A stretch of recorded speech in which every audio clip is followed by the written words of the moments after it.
perseverance, resolve, prowess, tenacity. These are the traits that define Team Red.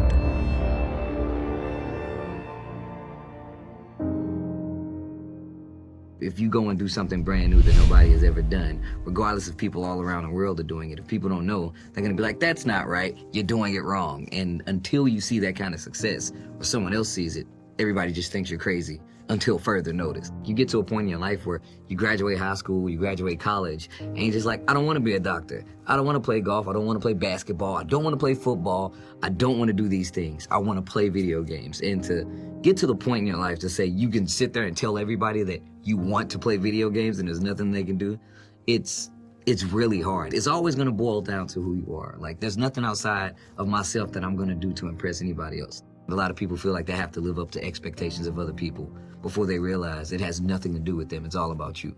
So to say, hey, I'm just gonna play video games no matter what, come hell or high water, I think that's a really big thing to do. That's the best way to be successful. And once again, it might not be the best route, but I guarantee you there's plenty out there. There's plenty of people out there that's gonna accept you the way you are no matter what. No matter what you do, at any point in life, the reality is this. Barely any people understand what you do while you're in the cultivation process, right? Everybody just wants to see the results. They understand the results. So, try being a kid who didn't really pay much attention in school. I just didn't like the structure. It was dumb. A lot of things I was learning that was pointless. And, my cognitive thinking skills are really great.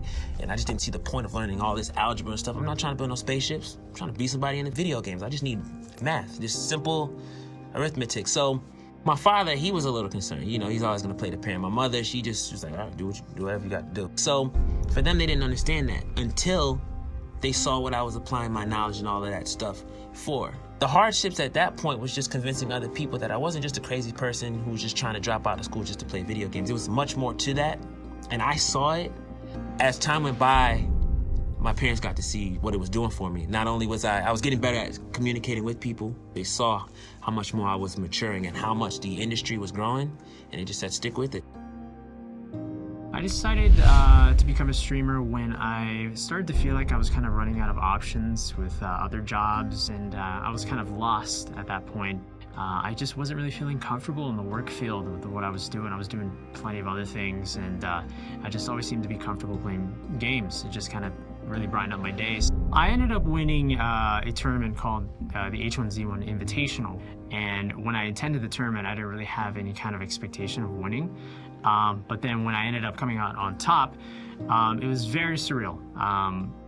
It was probably one of the best moments in my life, and I ended up winning something very prestigious, and it really brought a lot of great opportunities to me, and so it was just really a crazy positive experience.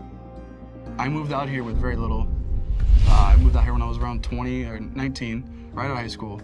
I wanted to be in gaming. Slept on my brother's couch for a few years, tried to find something going there.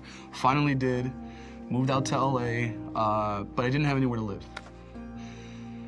I ended up being homeless for about 3 weeks, 2-3 weeks. I didn't tell my parents. I couldn't, because I know they would be, no, we need you to come back, and I didn't want that. I had a goal, and I wanted to set that. So I lived in cars. I slept in a few of the guys' cars that worked overnight. I slept in a few alleyways. It wasn't fun, but that's where my name comes from the gutter to the magic. It's been a ride in the last two EVOs, 2014 and 15, the biggest tournament in fighting game history. I placed 4th and 2nd. Getting 2nd at EVO was crazy. Out of 300, 400 people, I breezed through and got to the top, the grandest of stages, and it drove me to where I am now.